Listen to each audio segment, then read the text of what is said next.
How are we looking? How are we looking? I am not live. I am not live. Hello, hello, hello, hello, everybody. Welcome.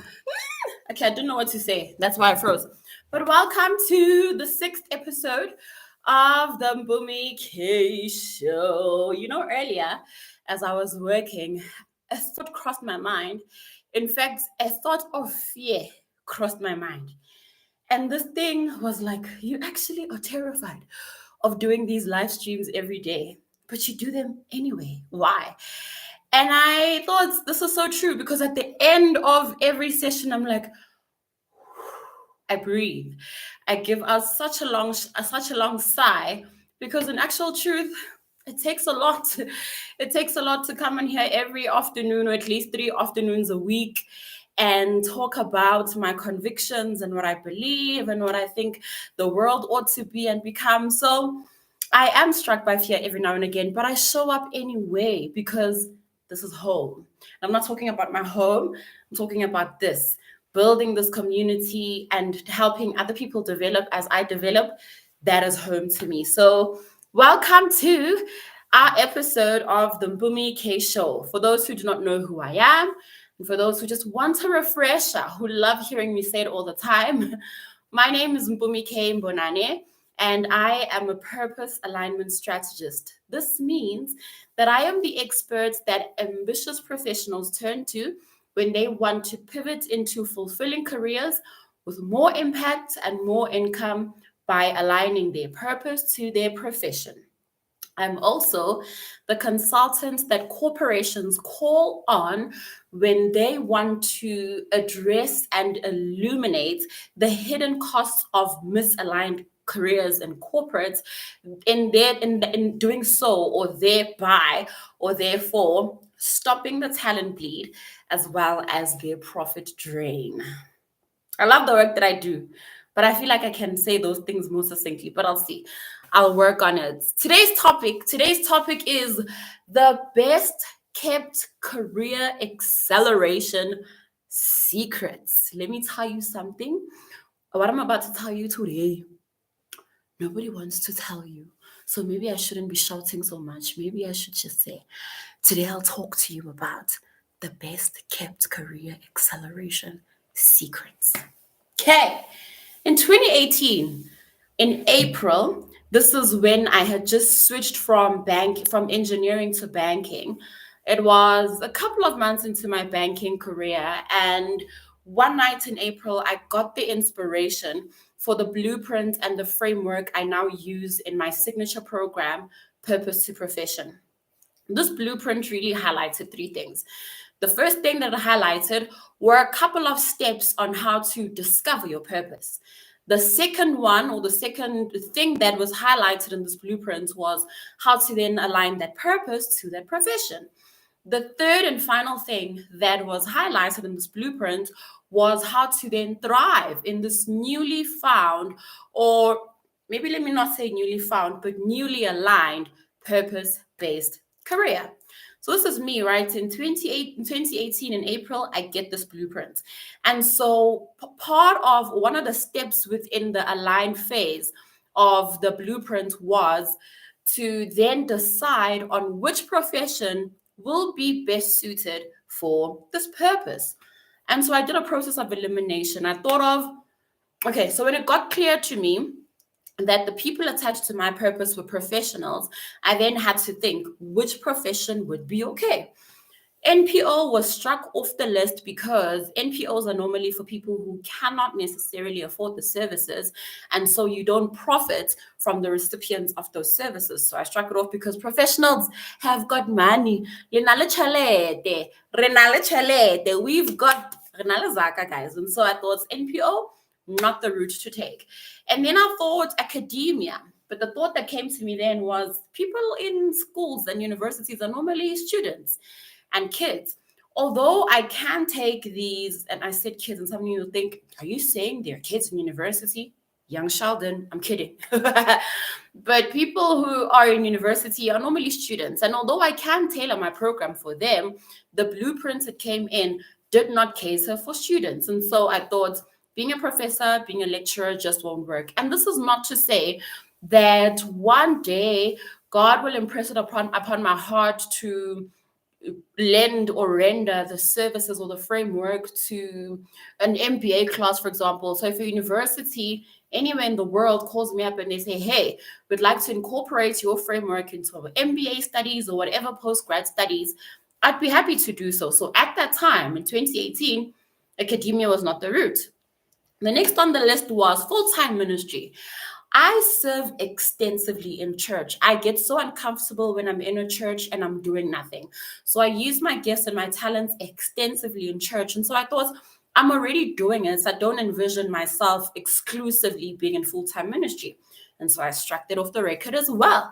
The next one was the creative space, right? Being a creative and following my purpose as a creative. I love creating content. This is content creation. And I am doing it. I am doing it currently. And at a later stage, I will find ways to monetize my platforms and monetize my influence and my reach. And so that wasn't necessarily struck off the record, but it wouldn't be the main thing. And then I thought about corporate. I was in a corporate currently in a role that had nothing to do with my purpose. And so it was very difficult for me to see beyond, but I could already tell that if I'm to stay in corporate, then what will happen is that I need to move into a different business unit altogether in order to carry out the work that I need to carry out. And so at that point, I was like, maybe not corporate because I just didn't want to, right? Well, maybe I did because I stayed in corporate, but I just didn't see how it can pan out fully. In 2018, though, I got introduced to podcasts. No, actually, I'm lying. I started listening to podcasts in 2014 when I was in university, when I was in my second year. But back then, I didn't know that there were podcasts. I just listened to something on some website, and it was a long form piece of content with musical breaks and conversations. I didn't know there were podcasts. But in 2018, that's when I actually knew, hey, these are podcasts. I started listening to audiobooks because I had quite the commute from home to work. So in the bus, on the train, I would listen to audiobooks. And I also got introduced to online businesses. And here's the thing. I never thought that I would ever be an entrepreneur or that I'd ever run my own business, let alone do that exclusively and full time. Blows my mind. Blows my mind. I'd never imagined that I'd be this, but I should have known because my mom has always been an entrepreneur. My mom sold garments when she, like long time ago. She used to bake scones for us to sell at school and elokshini, and she would take some to the train and to work as well. So my mom had always been an entrepreneur, and she sort of got us to do the thing as well because she couldn't split herself into a lot of years. So my mom was great at distribution. Wena skolo, wena lokshin, wena work. And so everyone had a part to play. But I never really thought of myself as an entrepreneur. And so the idea of becoming a business owner and an entrepreneur was very strange to me. But then I got introduced to online businesses. And I thought, hold on, because I already love creating content, I love being in front of a camera, I love speaking, maybe there's a way that I can actually use this as a channel or a funnel into my business. And also, I think what happened with all the information I was consuming, that it really reframed my thinking around business, right? All my life, I'd only known businesses to be ones that traded products, right? So I had to shift from the thinking that a business or the thinking that a business was only selling products for money. It really broke the limiting belief in me that I had that the only and best way to make money was through employment. When I kept hearing these stories of how people were selling digital products, they created a book or created a course or whatever and sold it online and people were buying and you could actually use your skills. I was like, hey, Mo, this is very, very interesting. And so I got really, really interested in all of that, right? So another thing that it did that I learned from these podcasts and these audiobooks and these physical books was really that it helped me to begin to value what I knew, right? Which is my knowledge, to also value what I could do, which are my skills, and then also value what I can create and offer to the world, which is my genius. And so I absolutely love the idea that no, man, I don't have to sell products if I don't want to. I can sell my services. Just like all these corporations sell accounting services, law services, and all of that, I can also use my knowledge, my skills, and my genius to sell a service. And then I got intrigued. So now between corporate and business, I then knew what channel I wanted to pursue. But then again, I had no idea how I was going to make it happen. And so that moment when it dawned on me that I was going to start a business, I started buying digital courses. So I would buy a digital course on marketing, a digital course on all the elements that I thought I needed. Again, I had a blueprint, right? And my blueprint had these 5 steps under discover, 5 steps under align, 5 steps under thrive. And I was following the blueprint for myself. Before I could share it with anyone, before I could document it, before I could teach it to anyone, I had to follow the blueprint myself. And so based on where I was on the blueprint, I then invested in a course that would help me to get more knowledge on that and up my acumen and up my skills. So I was a busy girl. And in that same year, I hired a coach. And how I hired this coach was that she started a club. This club was really, and this is an American coach, right? Her club was a membership club that you joined, and every week there was a lesson on business, on investing, on all these separate things that would help women thrive, right, in whatever area of their life. And so I remember every month in that program or in that club, I used to pay 2,500 Rand because this lady charged in dollars. And so I had to pay like 2,500 Rand every month. This was on my graduate salary, but because I had a plan and my plan was to start a business, I had to learn from somebody who had done it already and done it successfully. And then what I would then do is after I think I stayed in the program for a year. So this was, I probably spent 25,000 Rand over a year to go through this program. And here's the thing with memberships and clubs. Because you're on that thing like, I've got a year. Sometimes you miss lessons or you don't even pay attention because you've got time. Yeah, and here's the thing. I tried to make my program Purpose to Profession a year, and I was like, I already know how I show up over something that is over extensive period of time or extended period of time. I don't want to do that to other people because and so I didn't do it, right? So then I did that, but also there were other courses that my coach was releasing that were supplemental to the membership and the program. And so I bought these other supplemental courses. And listen, in the beginning, the courses I bought were like $27, $49. $27 is like what? 500 Rand or so. $49 is about 900 Rand, and then another one will say their product is $147 or $149. So I kept spending these little dollars until I could spend 2,500 Rand. I can't remember what the dollars were back then. Okay. And then I was in this membership from 2018 to 2019. And at the end of 2019, I had learned enough for that season because also can't keep learning and learning and learning and learning and never implementing. So as a means to implement, I registered my very first business, Purpose Practitioners Club.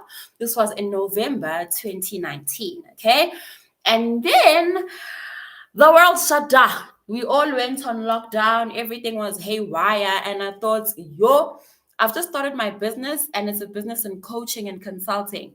How am I going to get clients? How is this going to work? I was so nervous. But listen, in that period, at the beginning of 2020, that's when I started having my first clients. I think in the beginning, I had 6 clients that I took on one-on-one, right? So my one-on-one clients, every day I've got a client that I speak to actually from Sunday to Friday I would have clients because it was 6 of them. So I always had time to 1 hour go through the program, go through the steps and all of that. And in that way I was documenting my journey with them and their journey with my content or my material. So this was us then. coaching. Well, I was coaching them and they were my coaching clients. And after 3 months, that was great. And I launched again and I had new clients, and I launched again and I had new clients. And I was like, this is looking very good. My first iteration of my program was, I think, it was 1,950 a month. So that is 1, 2, 3, nearly 6,000 Rand. My clients paid me 6,000 Rand. Oh, okay. Oh, okay. It was nearly 6,000 Rand over 3 months in the beginning. And the better I got at doing it, and the more information I got, because I also kept developing and learning. And the more my journey changed and evolved and all of that, I could update my program. And so while the first cohort was one-on-one, I then opened it as a group coaching program so I could deliver the same message, record it, and create workbooks and all of those things for one audience at a time. And the message goes out to a lot of people. Okay. So that's when I took on my first clients. And then in December 2020, then I got into, let me start this podcasting thing and make it profitable, right? So I took a program, an accelerator program that lasted about 5 weeks. This was at the end of 2020, lasted about 5 weeks. And the program was $800 there about. So 8,000, 9,000. And I'm like, Mpumi, are you crazy? Are you crazy? For 5 weeks, 9,000 Rand. But I invested. I put down the money and I went through the program. Okay. It was great. I think the information was great.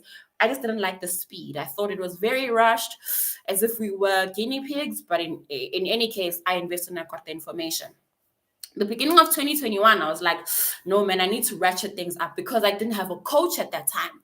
So I had already gone off the program, and she also closed the thing down and she started a different sort of program. So I was coachless, and I thought the only time I was able to accelerate things in my business and my career was when I had a coach. So I hired another coach. This coach, her program was $1,000. Back then, I think that the exchange rate was like 17 Rand or something. So I paid Boma 17,000. And I'm like, Mpumi, honestly, are you crazy? Are you insane? But then again, I know that the most results I've seen has been when I put money down and when I've got somebody in my ear with experience to tell me what to do. That was me. But what I did in 2020, at the end of September, beginning of October, this time last year, that was insane. What I did last year was totally insane. Spending 2,500 a month was nothing. Spending 9,000 Rand on a course was nothing. Spending $1,000 on a course, that was nothing. And that course that cost me 18,000 Rand was an 8-week course, if not between 6 and 8 weeks. Yeah, let me check here. Between 6 and 8 weeks. Also, I may be lying. Between 5 and 8 weeks. That was the course, right? Yeah, 2020. I now see that the coach I had in 2018, her brand has evolved. Like, her brand has evolved in a magnificent way, right? Things are changing. Things have improved. I could see that now she was racking in 5 figures, 6 figures, 7 figures. And I was like, that is somebody I want to align with. Also, she was putting out content that was so brilliant, so informational. It was so amazing. And then she created a challenge. I went into this challenge and I was so empowered the first time around. And I was like, oh, this is nice. And then because the information was free 99, what did I do? Very little with the information. And then she did the challenge again. And guess who? Joined the challenge again. Went through the challenge, and this time I said, you know what? I have to take myself seriously. And so I'm going to join the challenge, but I'm going to pay to be in the challenge. The admission for VIP, I think, was $97. $97 is around let's say $100, and let's say the exchange rate is 18 Rand. So what is that? 1,800. Fine. I joined VIP of this challenge. And let me tell you, I had a question every day because I paid Galoko. I had a question every day to ask her, and she would always respond to my question, and life was great. So afterwards, she pitches her program. Ha! And then I get on a call with her sales president, and the lady's like, the program costs $12,000. Let me say that to the camera. $12,000. I'm gonna say it on LinkedIn. $12,000, not 12,000 Rand. $12,000. Then they say if you pay within this particular time, and within this particular time, and you pay in full, you get a discount of $2,000. So you only have to pay $10,000. And they're like, to secure your seat or to secure your seat in the program, you have to pay a deposit of $500. Guys, I had savings, okay? But I had a plan for my savings because I already wanted to quit my job. So I think, should I cash out all my savings? Because that's pretty much how much I had. That $12,000. That's pretty much how much I had for my savings, right? I was like, should I cash out my savings, invest in this thing, and then quit my job on a whim and trust that what I've learned here will be enough for me to turn my business around in a couple of months? But I was like, hey, that's not safe. What if emergencies come up and I don't have any money to attend to them? Maybe that's not such a great idea. And so I start thinking, in fact, I pray. I'm like, Lord, I need a miracle. But before then, I put down the $500 deposit. I think that is around 10,000 Rand. Yeah, and I'm like, 10,000 Rand deposit. But anyway, I did it because I value what she taught me in the challenge, but I also value what she is saying her business, her program will allow me to achieve in my business and my own career. Okay. So I put down the money. Okay. This is me not putting down the money, the 10,000 Rand, which is $500 as a deposit. And I pray, I'm like, Lord, I need a miracle today. So now I'm sitting and I'm thinking, I don't have that amount of money in my account. I've got it in my savings, but it is savings. I don't want to touch that money. And then I thought maybe the best thing to do is a loan, because I consider this program an investment. It's not like I'm getting a car, I'm getting clothes. I'm actually paying for something that will give me a return at the end. So if I could easily take out a loan for a car, and not so easily take out a loan for a house, I could definitely take out a loan for my education. That's how I rationalize it. So I was on the internet checking all the loan facilities, revolving loan, regular loan. Hey, I checked. When I looked there, I saw that the interest rate is 21%. And I see, whoa!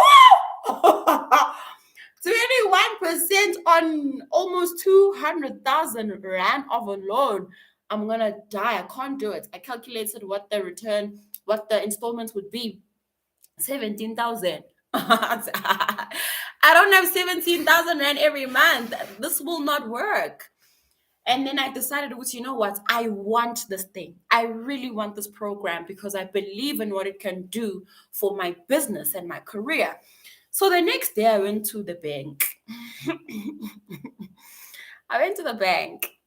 And I said to that nice guy, listen, dude, I want to take out a loan for my education, literally. I've been to school for 4 years and that was great, but I got paid for my bursary. This time, I am putting the money down for an education for my business that I believe will really, really have a multiplying effect. And this guy's like, okay, let's check. He checks revolving loans, and the revolving loan is like, I only need to pay 1,000. That's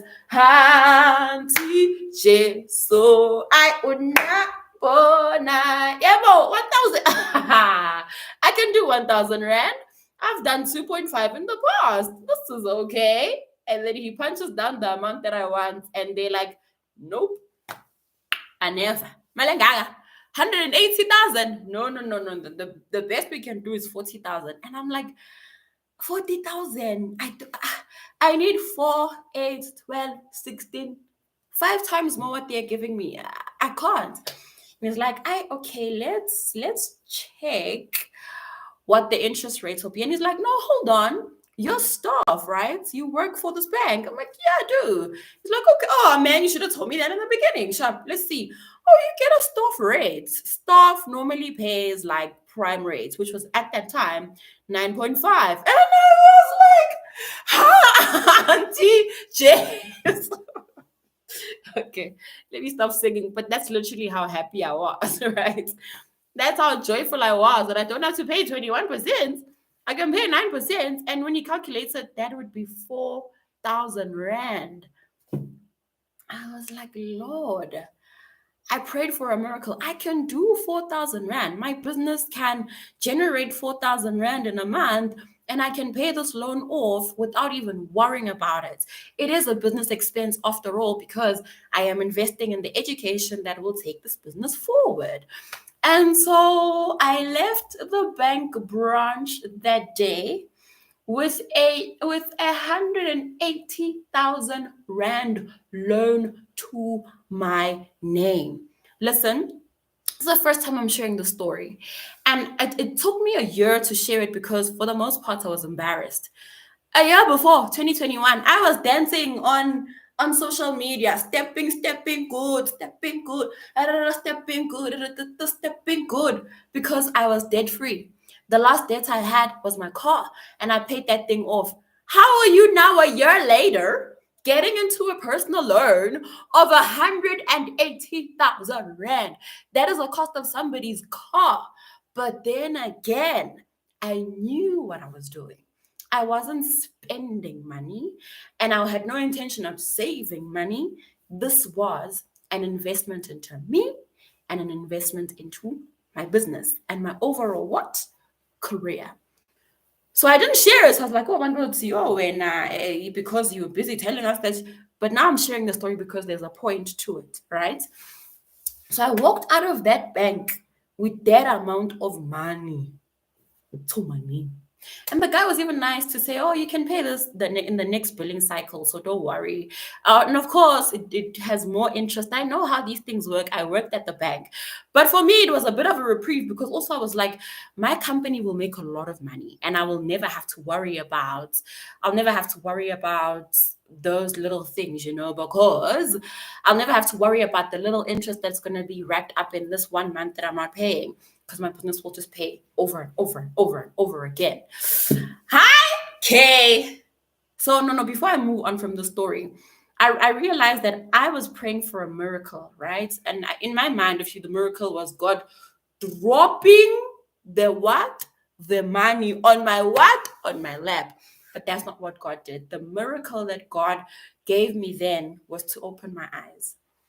To open my eyes to all the ways that I can invest in this program and sign up for the program.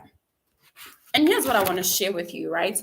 What my coach did for me with that thing. Oh, because also I kept calling the sales presidents like, hi, is it possible that I pay this amount now, like 20,000 now, and then in 3 weeks I pay, because I was trusting that my business will make money, right? 40,000 rand later, and then and the lady was like, Sissy, if you want to pay if you want to pay little by little, you forfeit the 10,000 rand. No, you forfeit the $2,000 deposit. You forfeit the $2,000 discount, and you're gonna have to revert back to the $12,000. $2,000 is a lot of money. That $2,000 really made a difference. And so I was like, okay, sharp. I will just have to take the plunge. But what my coach did for me with that thing can never be undone. I am forever grateful for what she did. And here's what that thing did for me. It stretched my mind. All this time I was like, the only way I can pay for this is with my salary or with what my business is making. But when will my business give me 180,000 rand on the spot? It hadn't done that then.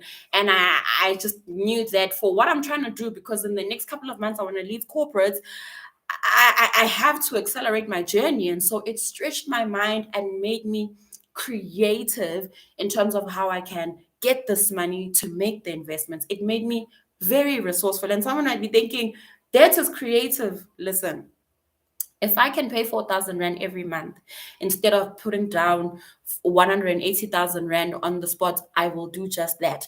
And if I can pay more than 4,000 Rand because I can, not because I'm obliged, but because I know how interest works and how it's calculated in order to extend over a period of time, I can always make sure that this debt does not last longer than I was contracted. I did it with my car. I'm doing it with my home. So I can definitely do it with a loan that is 180,000 Rand. So that was my rationale, right? It's really stretched my mind to be resourceful and creative. Another thing that it did was that my coach said, Mpumi, this is the thing. This is the thing, right? And this is its value. If you want it, this is what you're going to have to do to get it.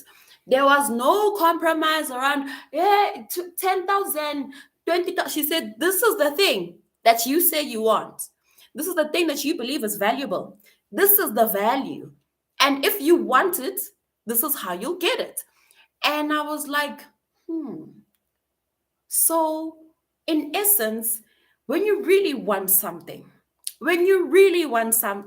it doesn't matter how uncomfortable you are or you get in the journey of getting that thing. But if you say you want something, be prepared to get stretched. Be prepared to get overwhelmed. Be prepared to think you're crazy. Be prepared to put in the hard work. Be prepared to feel like you're taking a couple of steps back only to launch or propel yourself forward, because that is what it takes. So the next time you are thinking, whoa, what, how much? Yeah, but it's something you really want, maybe you don't want it enough. The third thing is that I learned to never use the words, I cannot afford this. Instead, I thought, how can I afford this program given where I currently am?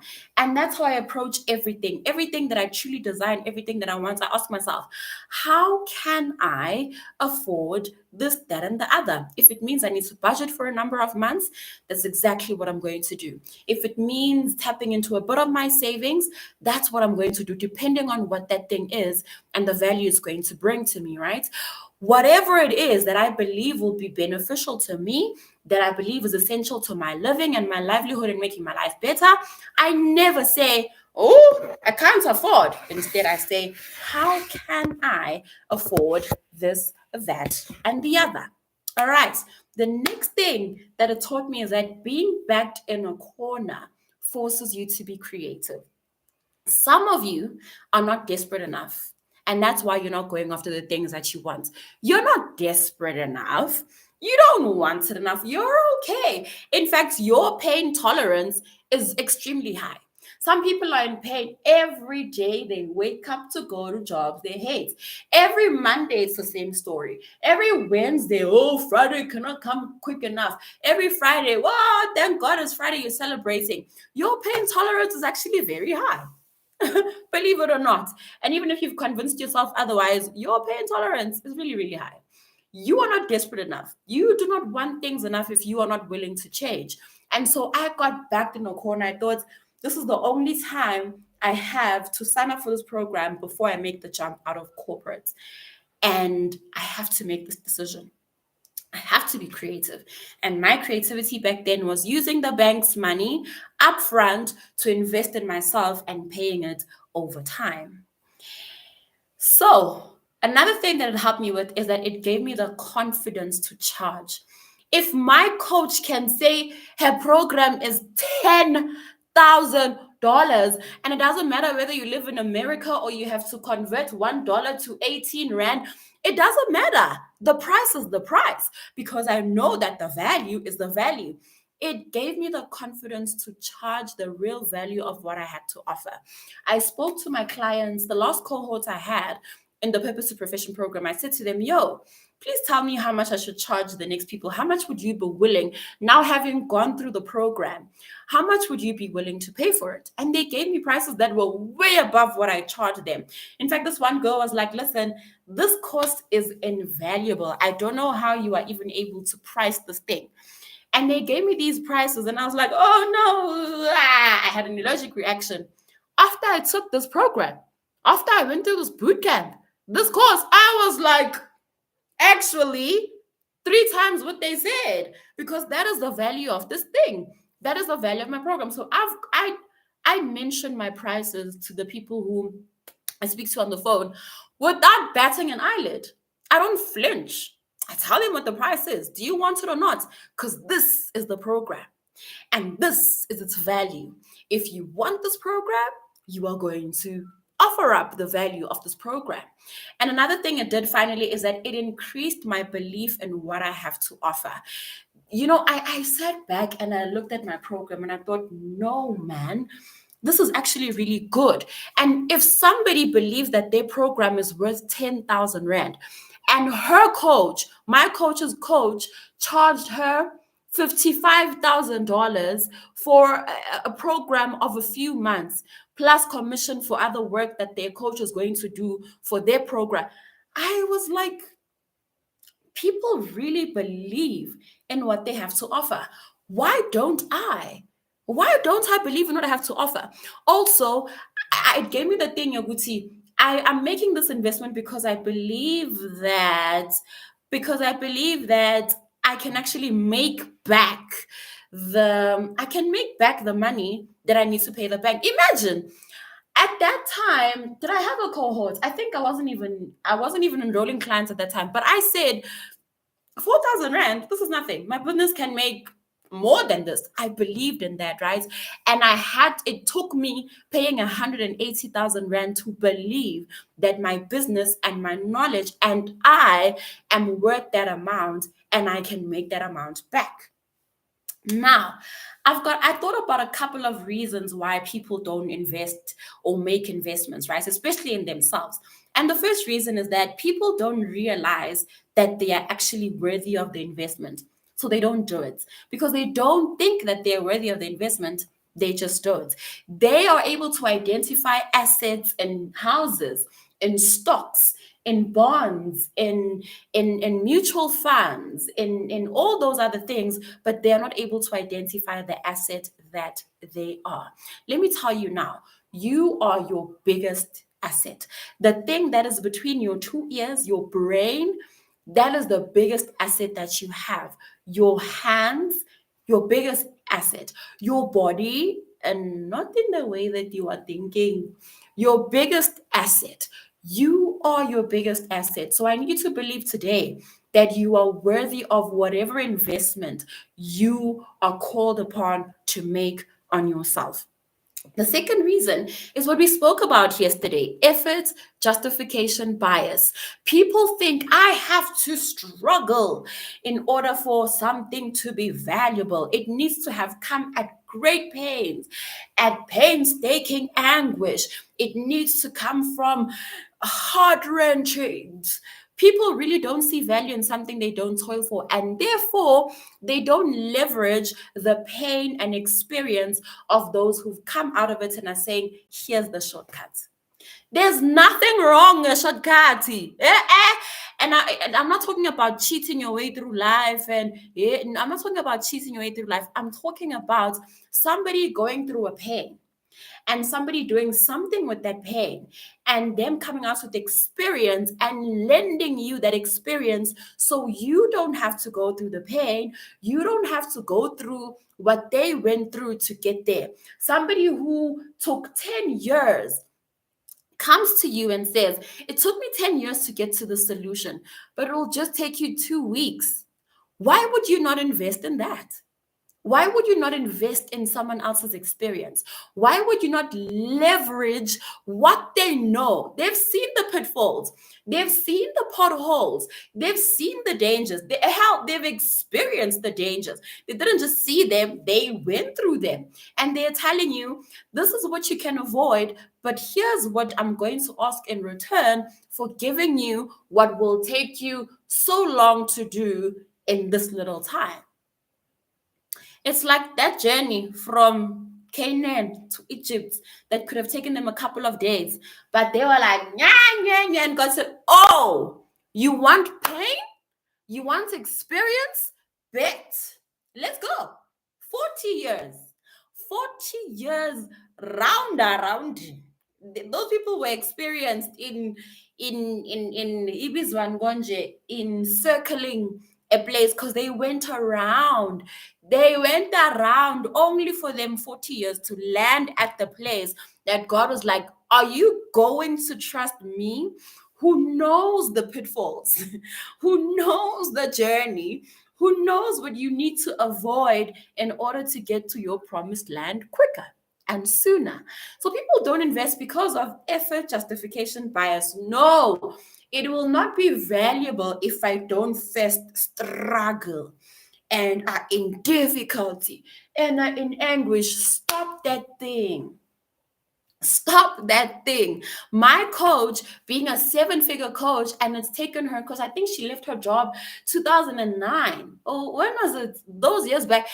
All those years back. And she's saying, my 10 years of experience, I'm condensing them into a year, but you can go through this program in 3 weeks, implement the things, and you'll win. And I'm implementing the things now, and I'm just like, when I first mentioned the cost of the program, when I after my coaching with this lady now, I was like, oh, you know that meme.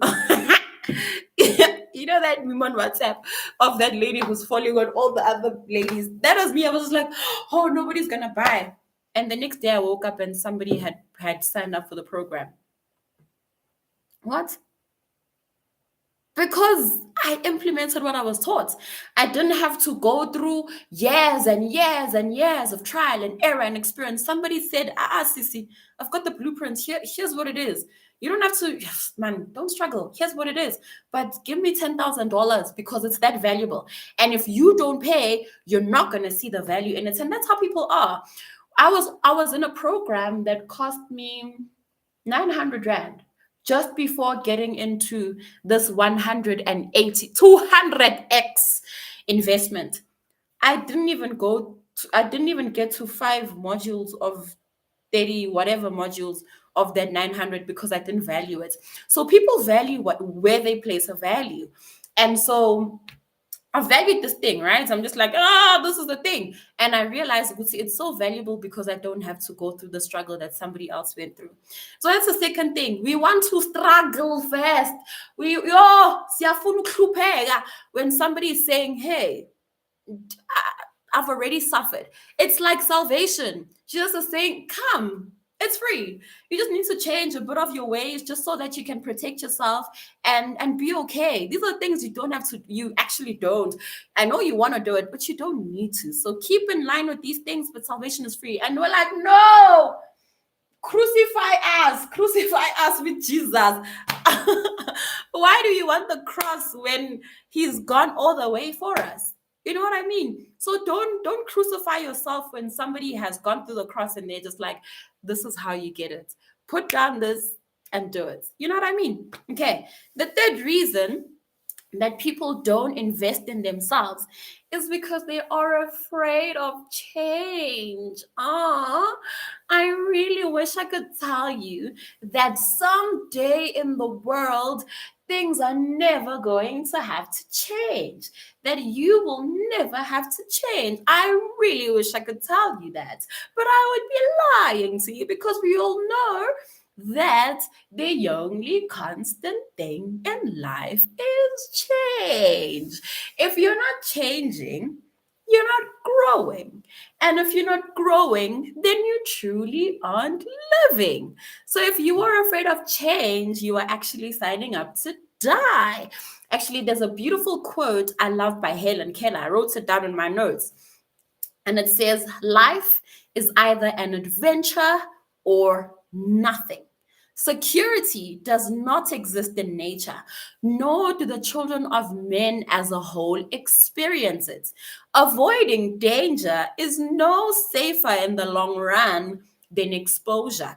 So if you're saying, yeah, if I change, I'm exposing myself to danger, you are not safer by avoiding danger than you are in just going and exposing yourself to the thing. Life is either a daring adventure or it is nothing at all. And let me tell you, because I'm on the other side of having quit my job, I'm just like, yo, life is nothing but a daring adventure. But that is life, right? The exhilaration comes with adopting the change. The final reason why people don't invest in themselves, speaking of the long run, is that people actually fail to count the cost. People don't count the cost. There are two different costs, right? There's a cost up front and there's a cost over time. And the cost up front or incrementally, bit by bit, is what is painful in the moment, but more rewarding over time. And the beautiful thing is that when you pay up front or when you choose to absorb the cost up front, what happens is that you start seeing the results over time. We are always told about investing, right? We're always told about making investments. And the reason for that is because you either put down a huge lump sum of money, you keep paying little by little incrementally. And what happens is that the interest is first calculated on this little boliki, and then on this, and then on this, and then on this, and then on this, and then on this, compounding, right? And the beauty about investing is that it always pays in dividends. It always grows compoundly, if that is even a term. Compound interest. We don't count the cost. We want to keep imali yami, and we don't realize that putting that money down is actually making an investment that will keep on giving us compound interest. It's like success. In the beginning, you start doing these things and only one person is watching, and probably your mom. I've experienced that, right? But it's only my mom on the call. And I'm not sad about that, because what I'm doing is investing. I'm building a speaking career. And if I want to be invited to speak somewhere, people have got to see that I'm speaking. But I won't just speak for the sake of it. Why don't I just speak and actually impact people's lives and actually grow people's minds and reasoning? Because a mind once stretched by an idea never goes back to its original size or shape or position. So let me speak. I'm building a speaking career. So 1 month, it's just my mom watching. The next month, it's my mom and a couple of people who feel sorry for me. And then the next time, it's my mom, those people who feel sorry for me, and maybe my friends. And the next month, it's my mom, those people who feel sorry for me, my friends, and people who are going to be actual clients. And then another time, it is a company or somebody who works in a company who's responsible for hiring speakers, somebody in marketing. And then they approach me, and here I am on a stage. The next month, I'm identified by somebody who lives all the way in Australia. And guess where I'm flying to Australia. The next month, because it's a snowball thing. This is what happens with investing. At first, you're just like, hey, I'm using my Wi-Fi and my electricity, and I'm washing my clothes, and I'm showing up every time. I don't even know if this thing is going to pay off, but it's a snowball. Snowball effect. It compounds. 1 month, if you feel like a fool for doing it, over a couple of months, over a year, and then you're overwhelmed by not just support, but people who are actually going to champion your cause and make it worth your while. So I don't care that there are few people watching. Even if there was nobody watching, this is an investment. And at first, investments feel so silly. You feel so silly for making an investment because you just like, you check in your account, well, so say 500. Yeah, it's still 1,000. Yeah, it's still 2,000. Next time, how is it 50,000 rand? How is it 100,000? How is it 1 million? Because of compounding interest. And that's how investments work. So people don't count the cost. They're like, yo, no, it's going to cost me so much to do in the moment. And they don't realize that actually, by not making the investments, you are actually incurring more costs than if you had made the investment. So my question to you is, what is it really costing you to stay in the position that you're in? Because you don't want to make an investment and you don't want to change. What is it really costing you? Think about that. And second to that, think about, are you really saving? Because making an investment will save you. And this is the message. When I spoke about the best kept secret, this is the best kept secret. And the secret is stop saving and start investing and see how much investing actually saves you.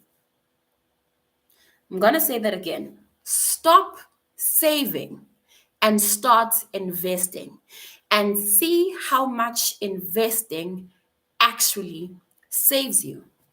I'm going to say it again, just for emphasis.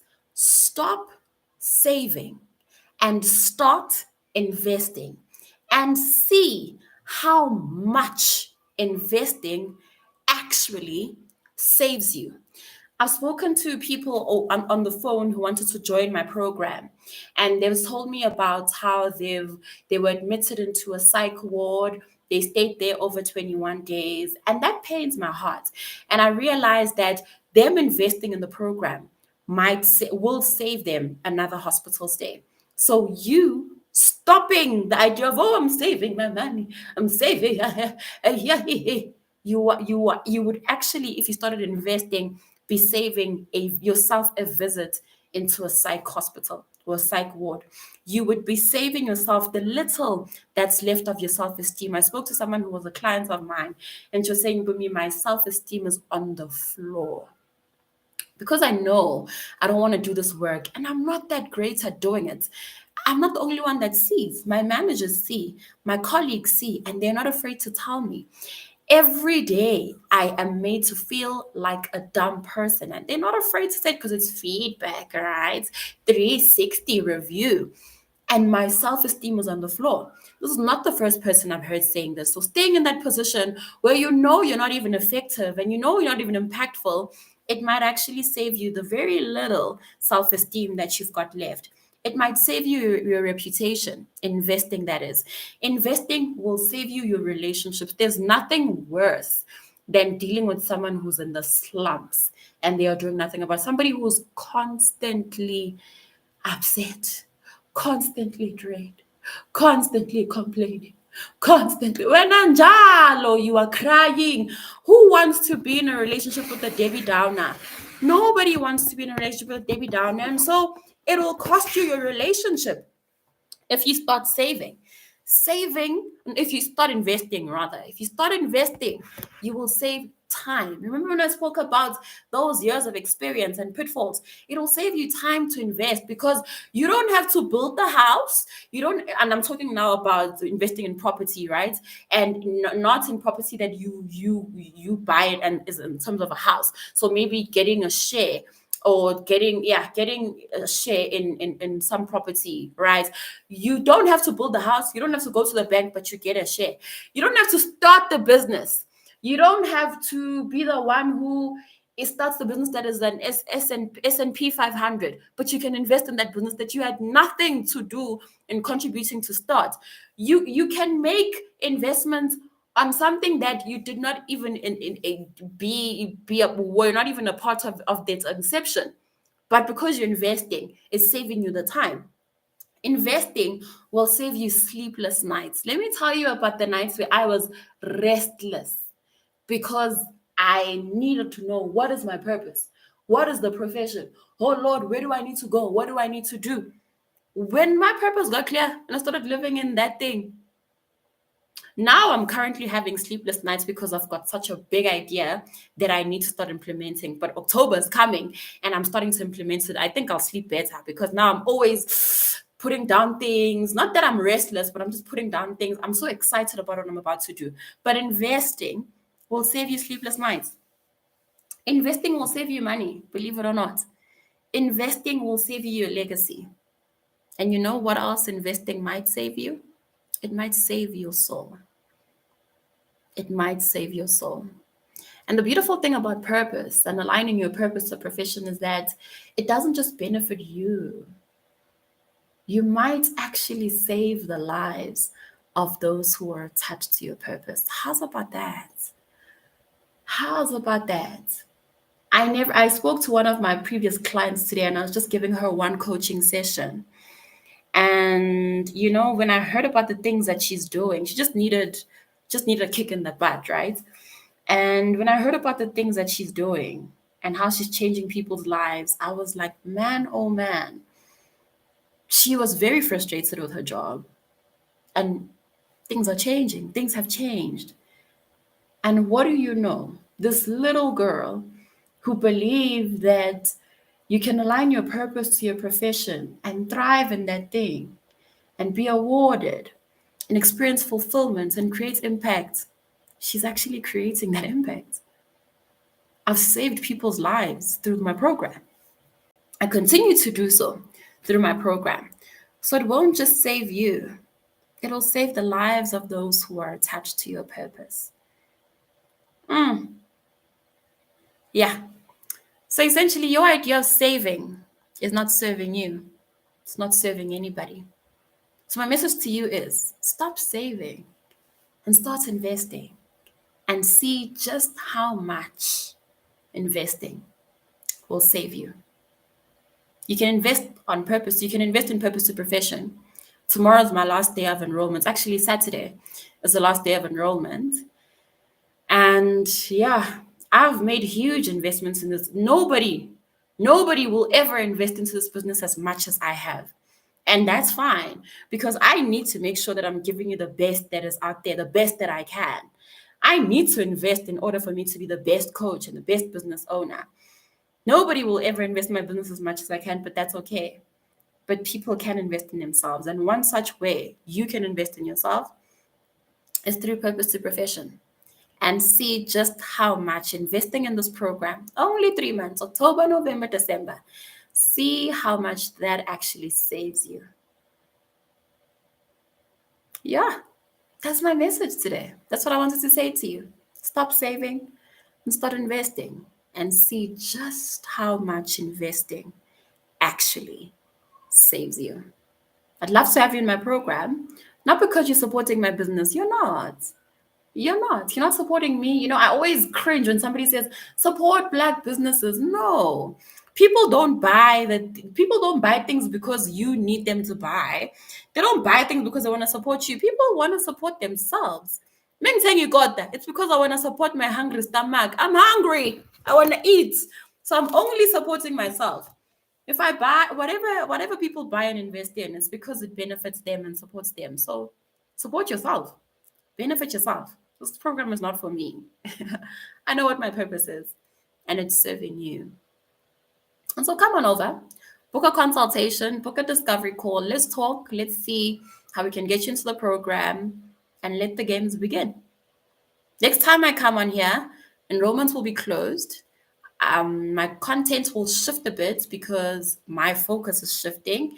I did say that this is the last cohort I'm taking in as individuals. I'm shifting everything to now work with corporations, which I'm very excited about. So yeah, come on over, man. Click the link that is going to be provided. Let's quickly hop on a call. Let's get you signed up. Yeah, let's create magic. I will see you next week, Tuesday at 5 o'clock. Love you loads. Bye.